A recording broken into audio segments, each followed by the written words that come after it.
கோவை மாவட்டம் கூடலூர் நகராட்சியில் 9வது முறையாக 21 மற்றும் 22வது வார்டு பொதுமக்களுக்கான உங்களுடன் ஸ்டாலின் சிறப்பு முகாம் KR நகர் பகுதியில் நடைபெற்றது.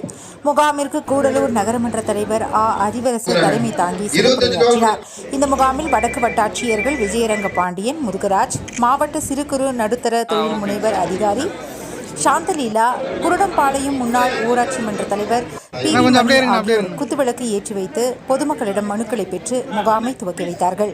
நிகழ்வில் உடன் வருவாய் ஆய்வாளர் ஜெயவேல், கிராம நிர்வாக அதிகாரிகள் ஹேமா, மூர்த்தி, ரவிக்குமார், வார்டு கவுன்சிலர்கள் ரேகா, ஜெயராஜன், செந்தில்குமார், பாலசுப்ரமணியம், ரேவதி, காரமடை அரங்கநாதர் கோவில் அறங்காவலர் குழு உறுப்பினர் குணசேகரன் மற்றும் திமுகவினர் ராஜேந்திரன், ரவிக்குமார், உதயகுமார், தீபக், விஷ்ணுபிரியா ஆகியோர் உடனிருந்தனர். இதில் பொதுமக்கள் குறிப்பாக பெண்கள் மகளிர் உரிமை தொகை திட்டம் தொடர்பான மனுக்களை அதிக அளவில் சமர்ப்பித்தனர். மாவட்ட காங்கிரஸ் கட்சி நிர்வாகி சுடர்விழி துவக்க நிகழ்ச்சிக்கு நன்றி தெரிவித்தார். ஆணையர் அவர்களுக்கும் மற்றும் இங்க சார்ந்து வந்திருக்கக்கூடிய அரசு அதிகாரிகள் அனைவருக்கும் அறிவரசு அவர்களே மற்றும் ஆணையர் தொழிலாளர் அமைப்பு சாரா நலவாரியம் மூலமாக 16 ஒரு அரசன் ஆட்சி புரிந்தால் அந்த அரசை அந்த நீதியை காப்பாற்றும். அந்த நன்றியை சிறு குறு நடுத்தர தொழில் நிறுவனங்கள் துறை மூலமாக தெரிவித்துக் கொள்கின்றோம். கூடலூர் நகராட்சி தான் என்பது பெருமைக்குரிய விஷயம். அவருக்கு மட்டும்தான்.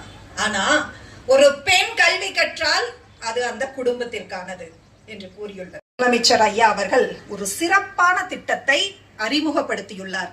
என்ன தெரியுமா? ட்விஸ் தமிழ்நாடு முனைவோர்களுக்கானது.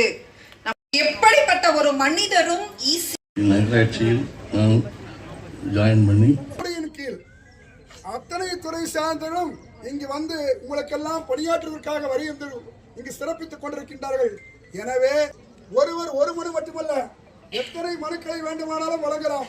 அப்படி நாம் என்ன கோரிக்கை வைத்திருக்கின்றோமோ அதை முழுமையாக இந்த 21வது மக்களும் 22வது மக்களும் பயன்படுத்திக் கொள்ள வேண்டும் என்று நகராட்சி நிர்வாகத்தின் சார்பாக இந்த நேரத்தில் நான் கேட்டுக்கொள்கின்றேன்.